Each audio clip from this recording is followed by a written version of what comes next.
একটা জিনিস খেয়াল রাখবেন, আপনি যখন বিয়ে হওয়ার পরে অবশ্যই এই জিনিসটা মাথায় রাখবেন, আপনার হাজবেন্ডের যে মা বাবা এবং ভাই বোন তাদের সাথে সুসম্পর্ক রাখবেন। এইটা আপনার জন্য গেম চেঞ্জিং হবে।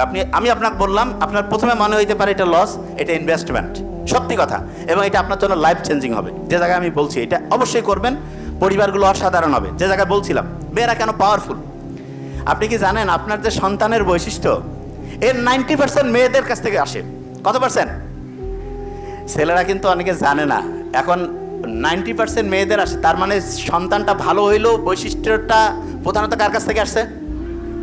তাহলে আমাদের যে বৈশিষ্ট্য এটা প্রধানত কি আমার আব্বার জন্য না মায়ের জন্য? এই জন্য রত্নগর্ভা মা, হ্যাঁ, আব্বার অত কিন্তু রত্নগর্ভা মানে যদি হবেই না, মানে আমি জাস্ট বোঝার জন্য বলছি, ওরকম নাই, ঠিক না? রত্নগর্ভা মা আছে কেন? কারণ আসলে সায়েন্টিফিক্যালি দেখা গিয়েছে মেয়ে একটা সন্তানের 90% হচ্ছে মা।